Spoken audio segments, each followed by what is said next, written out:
Dalam riwayat yang lain dari Adi bin Hatim radhiyallahu taala anhu, kata Adi bin Hatim, ya Rasulullah, inna la nas'aluka an ta'ati man ittaqa. Ya Rasulullah, kami datang kemari tidak bertanya kepada engkau tentang ketaatan kepada penguasa yang bertakwa. Jelas, takwa, senang ya. Walakin nas'aluka amman fa'ala kadza fa'ala kadza fa'ala kadza wa dzakara syarr. Tapi kami bertanya kepada engkau ya Rasul tentang penguasa yang berbuat begini, begini, begitu, disebutkan semua kejelekan. Penguasanya korupsi, penguasanya kolusi, penguasanya nepotisme, KKN, penguasanya mementingkan kepentingan asing dan asing, penguasanya tidak lagi condong kepada kaum muslimin, penguasanya menyudutkan kaum muslimin, penguasanya disebutkan semua seambrek kejelekan itu penguasa. Bagaimana ya Rasulullah? Maka Rasul menjawab, isma' wa ati. Dengarkan dan taati penguasa kamu. Wa in daraba dhahrak wa akhadha malak fasma' wa ati. Walaupun penguasa kamu memukul punggungmu, mencampuk punggungmu, merampas harta kamu, dengarkan dan kamu taati. Kata Rasul, ya, bukan dari saya. Ini tidak ada sponsor dari parpol manapun. Pandangan syariat. Kata Rasul, dengarkan dan taati penguasa kamu, walaupun kamu sebutkan seambrek kekurangan yang ada, walaupun memukul punggung kamu, merampas harta kamu, dengarkan dan taati.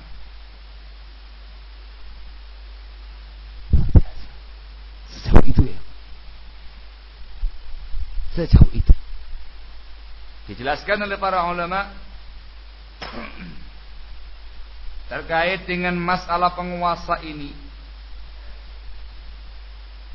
Diriwayatkan dari Al-Imam Al-Hasan Al-Basri rahimahullah,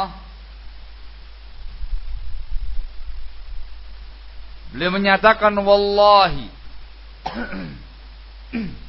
la yastaqimud din illa biwulatil amr wa in jaru wa zalamu. Wallahi lama yuslihullahu bihim aktsar mimma yusidun. Wallah, demi Allah, kata beliau Al-Hasan Basri, seorang tokoh tabi'in pada masa. Sungguh demi Allah, agama ini tidak akan istiqomah, tidak akan lurus melainkan dengan penguasa, walaupun penguasa yang zalim, yang kejam. Sungguh demi Allah, apa yang Allah perbaiki, kemaslahatan yang Allah berikan melalui penguasa, itu lebih banyak dari apa yang mereka rusak. Mereka korupsi, mereka begini, mereka begitu, itu terkait dengan mereka pribadi. Mereka menzalimi rakyat dan segala macamnya, kecil dibandingkan dengan kemaslahatan yang Allah berikan kepada masyarakat dengan penguasa tadi. Ketentraman, ketenangan, keamanan, kesejahteraan, kedamaian, aturan-aturan yang jelas untuk kemaslahatan umum lebih banyak daripada kerusakan yang ada. Ini kenapa diminta untuk mentaati mereka. Al-Hafidh Ibn Rajab Al-Hambali rahimahullah dalam kitab beliau Jami'ul Hikam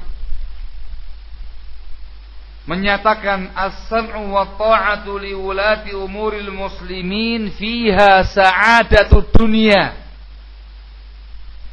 wa biha tantazimu masalihul ibadi fi ma'aishihim wa biha yasta'inuna ala idhari dinihim wa ta'ati rabbihim. Mendengar dan mentaati penguasa muslim, padanya ada kebahagiaan dunia. Mendengar dan mentaati penguasa yang muslim, padanya ada kebahagiaan. Dengan ketaatan kepada penguasa akan tertib, akan teratur kemaslahatan rakyat terkait dengan kehidupan dunia mereka. Dengan ketaatan kepada penguasa, umat Islam akan mampu menampilkan agama mereka dan akan mampu mentaati Rabb mereka, mentaati Allah Azza. maka akan muncul kemaslahatan duniawi, kemaslahatan agama, ukhrawi ketika semuanya mentaati penguasanya.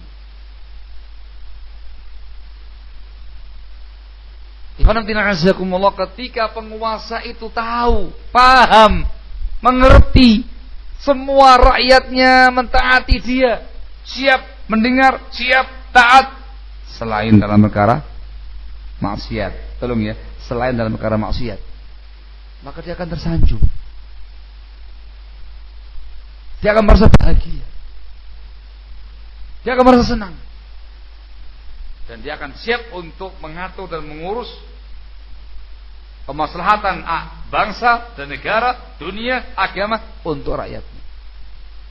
Sang penguasa tidak merasa ketakutan di demo, tidak merasa ketakutan di berontak, di kudeta, tidak merasa khawatir akan muncul gerakan separatis dan yang lain-lainnya. Tenang.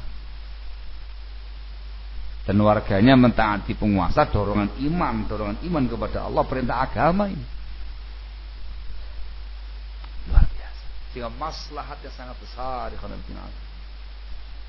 Akan terwujud semuanya, negara akan stabil, akan terwujud, terjaga stabilitas nasional para sebuah bangsa dan negara ketika rakyatnya itu ayem, tentrem, taat dalam perkara kebaikan. Juga disebutkan barakallahu fikum oleh sebagian ulama kita, waqad ulima bid-darurati min dinil Islam annahu la dina illa bi jama'ah wa la jama'ata illa bi imamah wa la imamata illa bi sam'in wa ta'ah wa anna al-khuruj an ta'ati wali al-amr wa at-taqaddum alayh min a'zami asbabil fasad fil bilad wal ibad wal uduli an sabilil huda wal rasyad. Termasuk perkara yang pasti dari agama ini, tidak ada agama melainkan dengan jamaah, tidak ada jamaah melainkan dengan kepemimpinan. Imamah di sini bukan imamah sebuah kelompok loh ya kan, yang dibahas sekarang penguasa. Tidak ada agama melainkan dengan sebuah jamaah, sekelompok masyarakat. Tidak ada jamaah melainkan harus dengan imamah, kepemimpinan, dan tidak ada imamah melainkan harus dengan mendengar dan mentaati sang penguasa. Dan telah pasti pada agama ini bahwasanya memberontak penguasa itu termasuk sebab yang paling besar terjadinya kerusakan pada negara dan pada warga. Dan termasuk kerusakan yang paling besar, orang itu menyimpang dari jalan petunjuk dan bimbingan. Ketika warga negara sudah tidak lagi mau mentaati penguasanya, maka mereka tadi barakallahu fikum bertentangan untuk menyelisih prinsip agamanya. Dan yang kedua akan muncul sekian banyak kerusakan-kerusakan untuk warga dan untuk negaranya. Sekali lagi, Islam mengharamkan pemberontakan. Islam melarang menghinakan penguasa. Islam melarang mencaci maki, mencerca penguasa. Islam melarang menghujat mereka, apalagi di depan khalayak ramai. Islam menganjurkan kaum muslimin untuk mentaati mereka dalam perkara yang baik, sabar menghadapi kezaliman mereka, mendoakan kebaikan untuk penguasa-penguasanya, dalam rangka untuk satu, menenangkan suasana.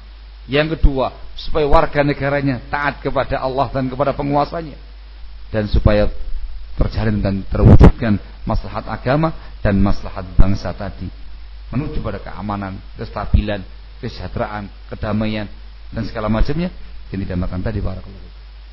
Ingat, disertai dengan takwa kepada Allah Azza wa Jalla. Itulah bimbingan Islam. Dengan cara inilah akan terwujud dan terjaga stabilitas bangsa dan negara. Semua kembali kepada siapa ya, Pak? Kepada warganya. Dan yang dituntut untuk mewujudkan lebih adalah kaum muslimin, ya kita-kita ini. Jadi mulai dari masing-masing kita sampaikan kepada masyarakat yang lainnya, bersama-sama kita mewujudkan dan menjaga stabilitas bangsa dan negara dengan kita bertakwa kepada Allah Azza wa Jalla, menjadi masyarakat warga yang mukmin, warga yang saleh, baik hubungan dengan Allah Azza wa Jalla, baik hubungan dengan sesama, dan kita menjadi warga negara yang mentaati penguasanya walaupun dia zalim, walaupun dia kejam dan segala macamnya, dalam perkara yang ma'ruf. Barakallahu fikum, untuk menjaga ketenangan yang ada. Barakallahu. Sudah jam 12 ya. Sudah mendekati zuhur. Dan memang temanya saya press sampai di sini saja. Insyaallah jelas. Jelas. Maka sekali lagi, tatkala kita bersama-sama bertanggung jawab, bersama-sama bergandengan tangan mewujudkan keamanan bangsa dan negara, menjaga, mewujudkan stabilitas bangsa dan negara, dan menghilangkan segala sesuatu yang merusakkannya, itu merupakan perintah agama, termasuk bimbingan agama, termasuk ibadah kepada Allah, termasuk iman kepada Allah Subhanahu wa ta'ala. Maka kita lakukan dengan spirit keimanan, kita kerjakan dengan motivasi ibadah kepada Allah Subhanahu wa ta'ala. Semoga bermanfaat, dan semoga Allah Azza wa Jalla menjaga bangsa dan negara kita dari semua makar-makar musuhnya, dan semoga Allah Azza wa Jalla menganugerahkan kepada bangsa kita, negara kita, keamanan, kesejahteraan, kedamaian, ketenangan dari semua sisi yang ada, dengan bimbingan dari Allah Azza wa Jalla dan Rasulnya sallallahu alaihi wasallam. Dan semoga Allah Azza wa Jalla memberikan taufiknya kepada masyarakat kaum muslimin secara khusus, dan masyarakat negara kita secara umum, sebagai warga negara yang mentaati penguasanya, warga negara yang bisa menjaga stabilitas bangsa dan negaranya. Amin ya rabbal alamin. Sementara cukup. Walhamdulillahirabbil alamin.